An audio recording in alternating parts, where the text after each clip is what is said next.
Hey, everybody, welcome to the Andy Stanley Leadership Podcast. And before we get into today's content, I wanted to thank Factor for sponsoring this episode.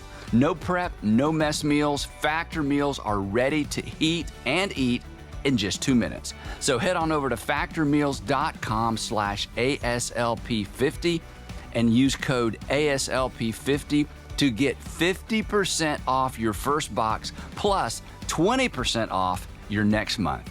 And now, let's jump into today's podcast episode.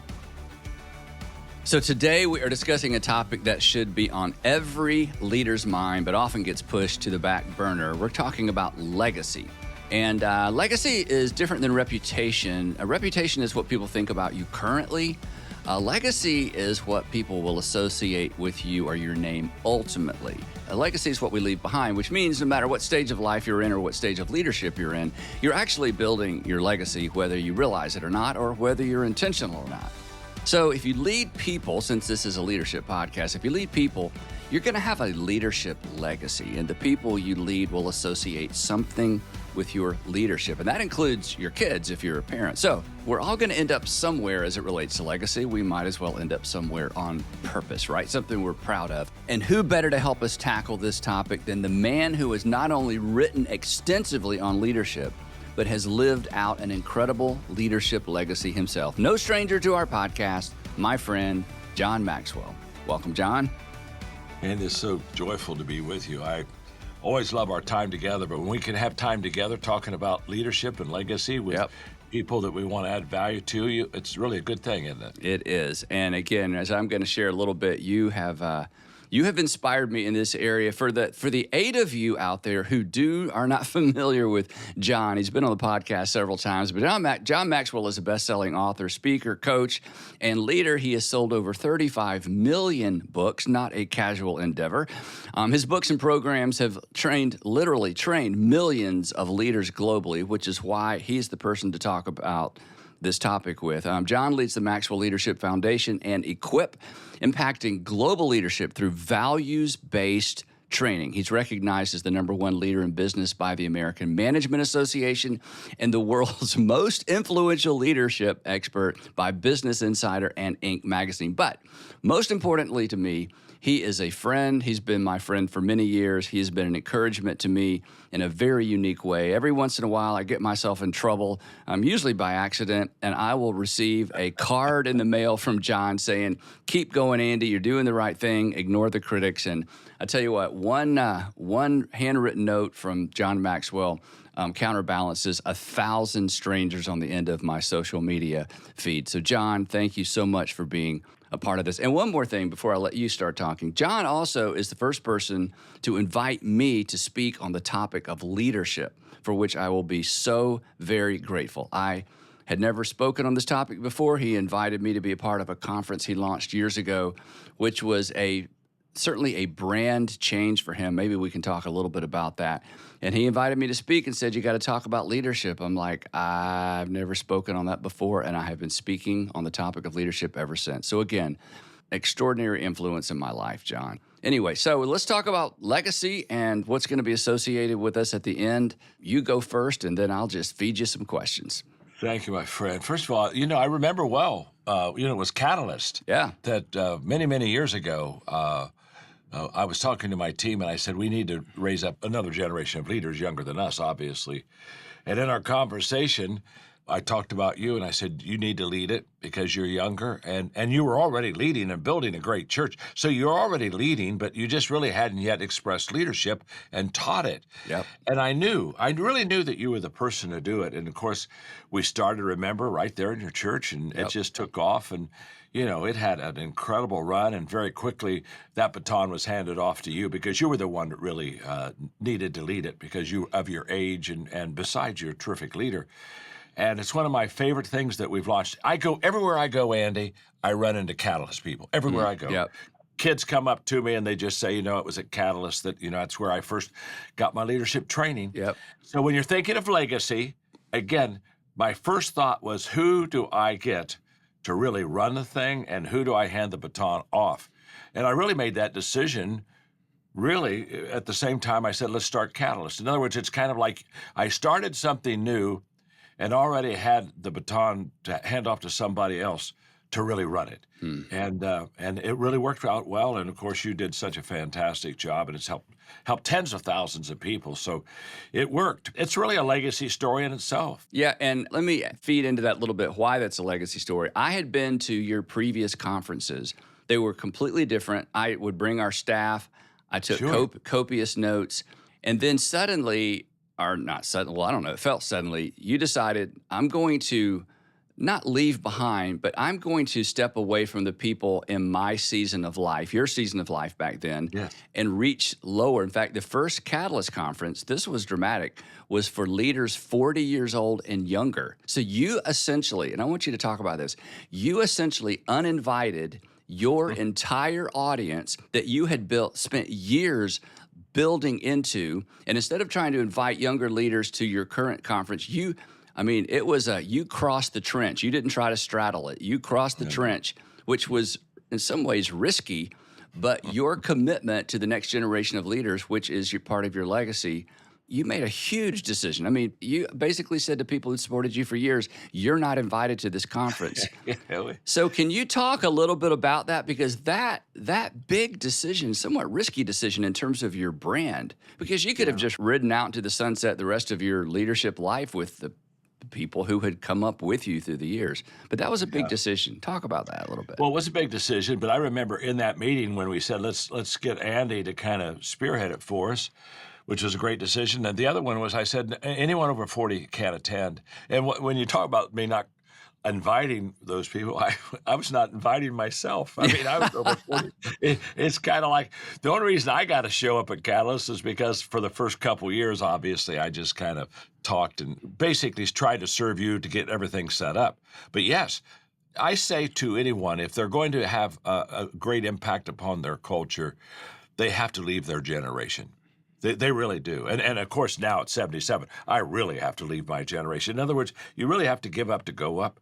And so we were willing to say, no, let's go for the under 40. And if you'll remember, Andy, that was the big push. Remember all the people over 40 trying to sneak into Catalyst? Right. Well, I think I was 41, so I kind of had to sneak in. I just got there because we were hosting it and you invited me to speak. But yes, I think part of legacy is understanding that the run you're on doesn't have to be the run you continue. Because I think there in my life, there have been several times where I've had to say, okay, I have to make a trade-off here. If I want to go any further and if I want to go any higher, I really have to give this up and go to uncharted territory. In fact, sometimes I think I've been maybe more than anything else a pioneer. I've just stepped out a lot into new territory. Yep. For different reasons, but it was always the fact that I stepped out in new territory because that territory wasn't being taken by anybody else. And, I remember Robert Schuller said to me one time, he said, John, if somebody else is doing it really well, get behind them and support them, play on their team, do everything you can to make them successful. He said, you set your mark by doing something distinctive and different that's fresh, that the people will catch their imagination and it'll be a help to the people. So I think that legacy, when you think of it being long-term and lasting, which is very true, I think legacy is also very creative and willing to let go of maybe what's familiar or comfortable or, and jump the fence and start something brand new. And I've done that. And You and have. I tell pioneers the only thing they need to do is have a heavy coat because they're going to take a lot of arrows. Yep. And you're a pioneer too. You've done a lot of pioneering, but you have to have a heavy coat because whenever you're doing something fresh and new, people don't understand it. People kind of are wondering why you did it and checking out your motives. And so, but you don't do it for yourself. Here's what a pioneer knows. Pioneer knows that they're first, but they won't be best. That the people coming behind me, I think of all the people that are behind me that are doing so much better than I've ever done. And pioneers, I'm willing to go first so somebody else can climb higher.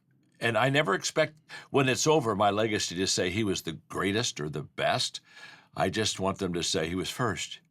When I crossed over with my books and went on the secular side, I opened up a whole new world for Christian authors that nobody had crossed over. And I take great joy in the fact that I open the door for somebody that's going to be bigger, better, faster, and smarter than me. And I think that's a part of legacy, that you're proud of the people that come behind you that Yep. really do stand on your shoulders and improve other people's lives better than you would have done it yourself. I want to drill down on that since you introduced that topic because, again, we'll talk about younger leaders in just a minute.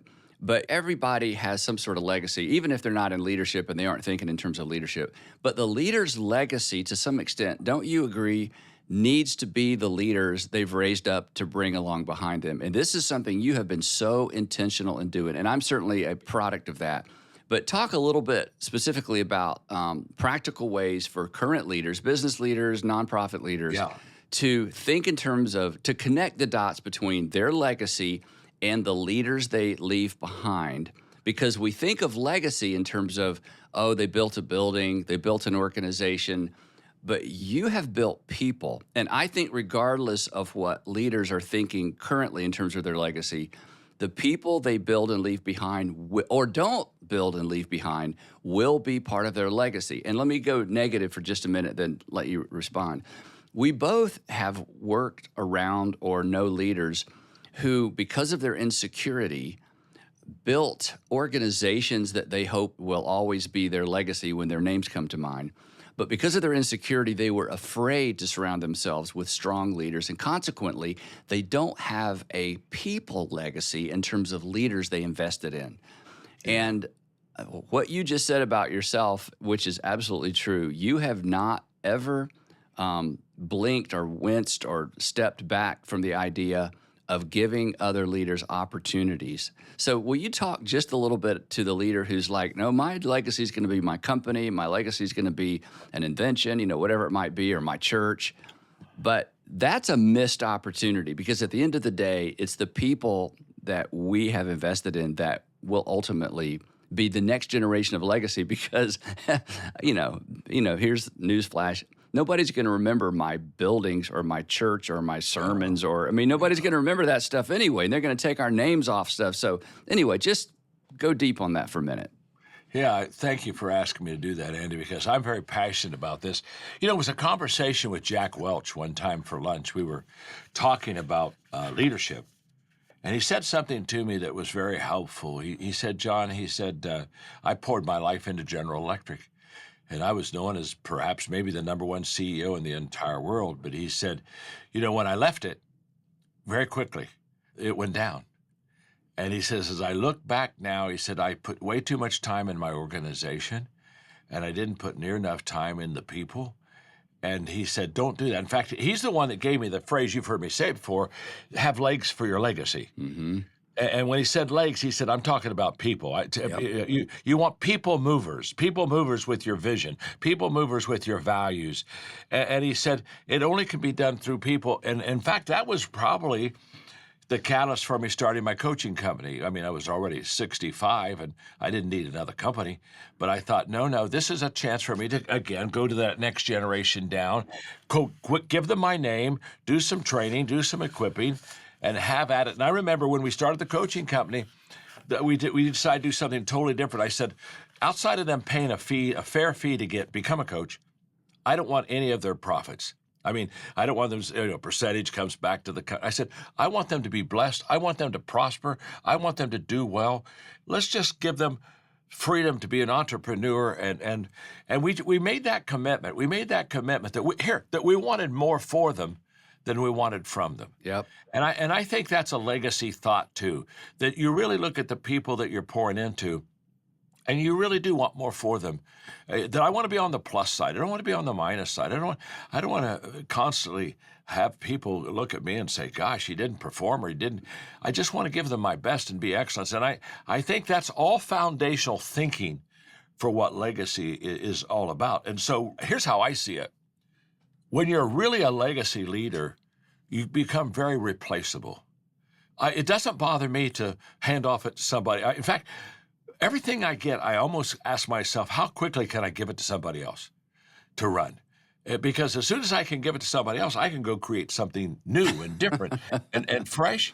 And so I'm always kind of wanting to work myself out of a job and handed my companies off to Mark Cole now, and he's doing a fantastic job, and he's doing it much better than I do it. And I'm still serving him, trying to help him. And okay, I had a lady come up to me recently, and she said, "I know why you're successful." I said, "Why am I successful?" She said, "You've been very successful helping other people be very successful."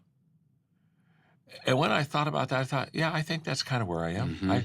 I mean, when I look at you, Andy, and what you have done, and how I'm so proud of you, not only in building a great church, but I'm proud of you because I think you have been a leader that I think you're a pioneer. I think you've stepped out in territory people didn't want to step out in and said things that needed to be said that they were unwilling to say that would make them uncomfortable. And when I look at you, I feel a great sense of accomplishment and pride. And there were a lot of people have done more for you than I have and poured a lot more in. So I mean, I'm not like I understand. Not in the realm of leadership, John. You're the teacher and the encourager and the coach. And anyway, just want a clarification. I mean, a lot of people have, we all have been invested in by multiple people, but I get I'm more very joy. grateful. I get more joy really out of your success than mine.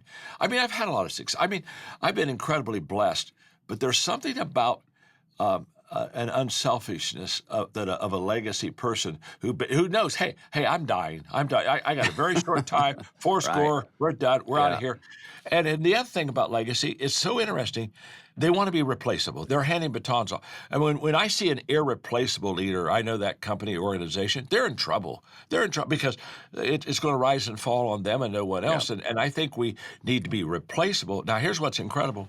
The moment I'm willing to give it all up and replace it and add value and pass on the baton, what happens is the legacy becomes irreplaceable. Yeah. So, John, before we finish this fascinating conversation, to all of our podcast listeners, I bet you've noticed the days are getting shorter, but I bet your to-do list is not. So, I've got a suggestion. You can power through your busy days with Factor's no prep, no mess meals. Their chefs do all the work to bring you fresh, never frozen, fully cooked meals right to your doorstep. And best of all, their meals are dietitian approved, so you know you're getting the nutrition you need along with the flavors you will crave. So go to factormeals.com/ASLP50 and then use code ASLP50 to get 50% off your first box plus 20% off your next month. Whether you're managing calories, maximizing your protein intake, or simply trying to eat more balanced, Factor Meals will help you meet your wellness goals. And with 35 weekly meal options, you can choose from preferences like keto, calorie smart, gourmet plus, or vegan and veggie to find the right meals that suit your lifestyle. Again, head on over to factormeals.com/ASLP50 and use code ASLP50 to get 50% off your first box plus 20% off your next month. Again, that's code ASLP50 at factormeals.com/ASLP50 to get 50% off your first box plus 20% off your next month. And now, let's jump back into today's episode. Here's something you said to me years ago. I put on a sticky note on the desktop of my computer, and you just mentioned it, and I want, again, tie this back to the topic of legacy. You said, whatever we cling to diminishes, whatever we give away multiplies. Whatever we cling to diminishes, whatever we give away multiplies. Right. And you've done this, but going back to the Jack Welch quote, talk specifically to the leader who is in that building phase. They're building either their career, they don't mind moving from company to company, or they're actually building a company, or they're so focused on the thing they're building that they would say to you or to me, okay, this whole leadership legacy thing, that's fine for someday, one day, but I'm trying to build a company now. There's that tension, and it's easy to get to 65, 66 and realize you built something, but you didn't build a lot of someones. In fact, we have common friends, some deceased, some still active, who spent so much time on the thing. Unfortunately, when the thing went bad, that's their legacy, because this is terrible news, we will be remembered more for our final moments than our finest moments. And they had those finest moments professionally, but relationally at the end, when those names come to mind, unfortunately, those are the things we think about. So talk to the busy leader who's like, I don't have time to think about legacy as it relates to leaders coming along behind me? What do you say That's to such a them? oh my gosh, it's such a great question. It's kind of like the guy who climbed the ladder and got to the top of the ladder and found out it was leaning against the wrong building. You know what I Yep. mean? Yep. It's kind of, and that's what you're talking about right now. What I tell people is very simple. I understand the need to go build something. There's nothing wrong with that at all. In fact, there's some credibility you have. I mean, Yeah. you build a great church. That's a leadership credibility. I mean, let's put it this way: would anybody want to follow you if you hadn't done something wonderful? I mean, it's kind of like that's the attraction. What they fail to miss is the fact that it is in people that the life change happens. It is not in the organization. It's kind of like who mentors you is as important as what they say. And you and I have had a lot of wonderful mentors that have helped us greatly. And when I look back at these great mentors, they gave me some wonderful wisdom on how to do well in leadership, but it was who they were. It was their spirit that was contagious. I carry their spirit. I took my 10 most influential people in my life one day, and I wrote it down, and I spent a whole day thinking about those people. 8 of them have passed away. And when I think about them, who I am, because they entered my life, is more because of who they were Yep. than even what they said. Yep. And so I think it's very important for us to understand the spirit of legacy is not carried by buildings and concrete and names and Yep. that type of recognition. The spirit of legacy is carried. Those legs that carry is within it. It's Elisha telling Elijah, can I just be with you when you leave? I just got to have a little of that stuff on me. Yeah. And I think that is very important. So therefore, because I know that, I believe in the power of proximity.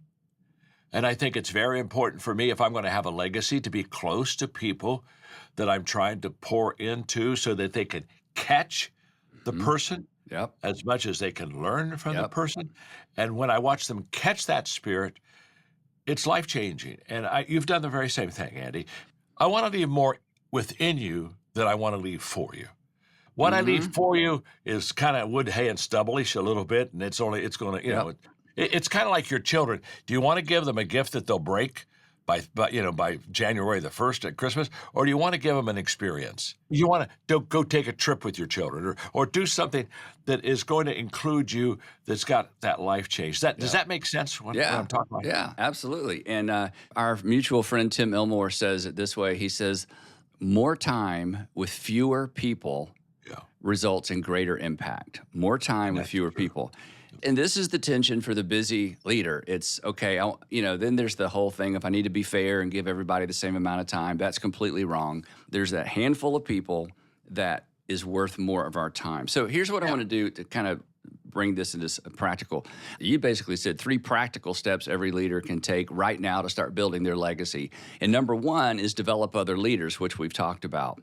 And then you just touched on the second one. The second one is lead with integrity and character. Yeah. So talk a little bit about integrity and character and legacy, because everybody listening already knows this.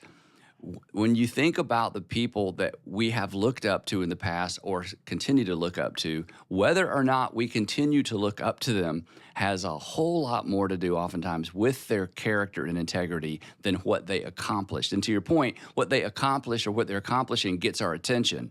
But what keeps our attention and keeps them running around in the back of our minds when we're trying to make decisions is the issue of character and integrity. Talk a little bit about that. Yeah, Andy. You and I have had this private conversation before. For the last few years, I've just been leadership sad. I think everybody deserves to be led well. And when character is missing in a leader's life, they won't be led well. They'll be manipulated. Manipulation's always wrong. There's never one time that manipulation is wrong, because when I manipulate somebody, I move them for personal gain and advantage. And you and I know that's exactly opposite of what Jesus taught about leadership. Yep. The first shall be last. And if you want to rule, you got to. I mean, he just said this isn't the way leadership works. And I think that we've lost our way in this area of leadership. And I think it's important to be bigger on the inside than the outside. In fact, I think if you're bigger on the inside, the outside takes care of itself. Yep. But I think when you're bigger on the outside and your reputation's bigger than your character, who people think you are versus who you really are, I think it's only a matter of time till the outside crashes. And as you know, I just wrote a book called High Road Leadership. It's about 12 pictures of what a high road leader looks like. And we can choose to live on the high road, but most leaders, they either live middle road, which is transactional, or low road, which is manipulative. And both of those roads are roads that leaders shouldn't be on.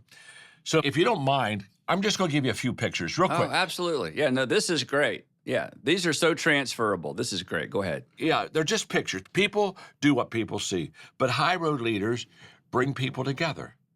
They're not divisive. They bring people together. We all have differences. There's nothing wrong with differences. Margaret and I have been married 55 years. We still have differences. But there's a difference between a difference and a division. A division's a choice. And when I divide, I consciously divide people for my advantage. Now I'm manipulating. So they bring people together. Another one, a big one, is they value all people. They value all people.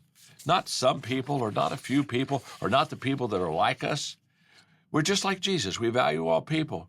And high road leaders acknowledge their humanness. I mean, they just do. They just say, I didn't do that right. I wish I could have that over. They're very at ease with their humanness. And then they also, they do the right things for the right reasons. So their motives are right, and they give more than they take, and they place other people for their agenda. And I can go on that. But that's kind of what high road leadership is all about. It's just a choice. It's a choice we have to make in our life. And I remember when Enron happened back in 2000, and I was writing for Time Warner, and they wanted me to write a book on business ethics because what companies were putting on the wall, they weren't walking. The wall and the walk were together. I remember you telling me about this opportunity to write that book, and I remember what you said. Keep going, because I can quote you from that conversation before you wrote the book. Go ahead, though. This is so good. So we had a dinner in New York, and they said, we want you to write the book on business ethics. And I said, well, I can't write that book. And they're, what do you mean? Look at these business. I said, no, there's just ethics. There's just ethics. Now, if you have ethics, wow, it works in business. Oh, happy day, hot dog, let's go. Yeah. but they were compartmentalizing ethics. Mm-hmm. Well, ethics is a way of life. It's not a place that you put it that works for you. And if it doesn't work for you, you don't do it. But that was life-changing for me, because I'll tell you what, up to that time, we were teaching leadership skills, but we weren't teaching leadership values. And that was a turn for me. All of a sudden, I thought, I'm missing something here. We're doing training in leadership, but we're not working with the heart. We're working with the head. And so the skills are good. And in fact, everything rises and falls on leadership. And the way they rise, good leadership skills and good values. And you can't substitute one for the other. One can't replace. And so that was really helpful to me. And for young leaders, one of the things I would say to them is first of all, you can pick your legacy now. You don't have to wait till you're old. That's so important. Say that again. Yes. Well, I felt my calling in my 20s was the rest of life was leadership. I felt that was my road. And so one of the decisions I made was the fact that I wouldn't go speak to large crowds. I would go speak to leadership crowds. And I would rather speak to 100 leaders than I would 1,000 followers. And that's where I got the statement, we add value to leaders who multiply value to others. Because once you work with leaders, the multiplication and compounding goes from there to it becomes quite exceptional. But that was a choice. I want to go speak to leaders. I made that choice because I wanted that to be what my legacy was. I remember the publisher, when I said I want to write leadership books, they discouraged me. They said only 8% of the people are going to buy leadership books. If you really want to sell books, you got to go more general. And I looked at them and I said, I want to change lives, not sell books. I want to, hey, give me the 8%, and that'll take care of the other 92%. But those are choices, again, that I made in my 20s, in my 30s, that now are compounding. And one of the things I think, Andy, we want to make sure our young leaders know is that consistency really compounds. At 77, I see it so clearly. At 27, I didn't. But at 77, I just see that because I stayed on a leadership path and I tried to learn and grow in that leadership path, I wasn't as bad as people thought I was in the beginning. Now I'm not as good as people think I am, because it's compounding on us. You see what I'm saying? Yeah. If you make your decisions early, good ones, and get that path, there's a compounding that will happen in your life that is not explainable. You'll look at the end of it and you'll just say, God was very good to me, better than I deserved, and I can't even imagine where I am today. I tell people, if you're going to quit something, quit the first week. Good Lord, nobody misses you. You didn't do anything. Go find out what you need. But once you find out what your real central calling is, I think that's when you really. Now, you add lanes to that calling all the time. That's the other miss. I think sometimes they just stay right there and they don't get creative and add another lane. And I say, have a 10-lane highway of leadership. Keep adding lanes, but stay in the area where you're called. Yep. And think constantly of consistency compounding. So I want to get to this third one because this is so helpful and practical. So in terms of leadership legacy, you got to develop other leaders. You're going to be remembered not what you leave behind oftentimes, but who comes along behind you. You got to lead with integrity and character because, as I said, our final moments as it relates to our character and integrity, that's ultimately, unfortunately, or fortunately, what defines us. And then third, and you are such a great example of this, John, you said in order to have a leadership legacy, you have to keep growing personally, that you can't build a lasting legacy if you stop growing. Leaders who stop learning, stop leading. And one of the greatest things you can do to build your legacy is to commit to personal growth. I mean, you're 77 and you continue to do this. And for those of us who know you and are coming along behind you, that is part of your legacy, that you didn't get stuck in a lane. And the other thing, John, if I can brag on you, you have not allowed your season of life to be a lid to you. And you've talked a lot in the past about leadership lids. That's where we learned that phraseology. But even at 77, you've not said, I've done what I need to do. I've done all I need to do. You continue to grow and lead. And that is so inspiring to me at 66 because, you get to a season where you think, well, I've kind of done my thing and what else is there to do? And you're like, not having it. You got to keep growing personally. Totally. So talk about personal growth and legacy for a couple of minutes. I'm very passionate about it. In fact, people know me for leadership, but I'm more passionate about personal growth. Because your personal growth will determine whatever area you select to excel in. Your personal growth is going to determine how far you can go. And in fact, I've got books to write yet. In fact, I have 13 more books I want to write. I've got That's a whole amazing. list of them. That makes me tired. Well, remember my secret, though. I've told you, high energy, low IQ. Low IQ. You're gonna have. I have the perfect storm. Most people don't have that perfect storm in their life. But one of the books I want to write is going to be entitled, Is There a Finish Line? And I want to write it because I think 99% of the people have a finish line in their life. I get a certain age, I make so much money, I move to that place. And I'm not even criticizing finish lines. I'm not criticizing it. But I think that there's a big miss there. Because I think if I put a finish line out in front of me, a self-imposed finish line, when I cross it, I'm finished. And I keep asking people, what part of that don't you understand? I mean, you still are living, but you've crossed that finish line. And the only reason I'm finished is because I said I was going to be finished. And for me, there's no finish line. And what I mean by that is I want to keep stretching. I want to keep learning. I want to keep growing because that's where life is. You know as well as I do, when people get old, they don't get old because of age. They get old because they stopped. They stopped being curious. They stopped being hungry. They stopped doing new things. And I watched that, and I've seen that in people's lives. And I've said to myself, I don't want that. I would love to die running still, just running, and stretching. And it doesn't bother me that I didn't reach the finish line because the question, if you keep stretching, you keep asking the question, how far can I go? Well, if you have a finish line, you know how far you can go. You can go to the finish line.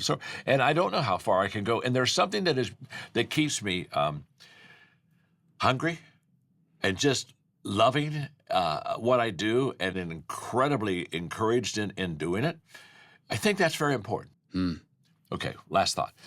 When you can afford to quit, you can't afford to quit. Oh, gosh. Because that's when you're really good. It's kind of like, again, why would I quit now? I mean, everything's compounding. Everything's compounding because of years. Years. It's all compounding. If I was going to quit on leadership, I should have quit the first week. I didn't have anything accomplished. But I find so many times we get to this, what I would call this incredible harvest time of our life. and all of a sudden we stop, and then the harvest stops. And here's what I tell people: when you quit, when you're getting right there to that harvest time in your life, you never know what you lost because you weren't around to count the cost. Oh, gosh. You just don't know. You don't even know what you lost. But here's what I know. You lost more when you quit, when you're at that productive time, than you lost any other time in your life. You're quitting at the time where the greatest return is there. You've got all your crystallized intelligence that you could leverage, but then we think, oh, I don't have a job, or nobody's looking for me to show up. So this may be an unfair question, but you may have a succinct answer. What do you hope your legacy is, John? And then I'll tell you what I think it's going to be. But you go first.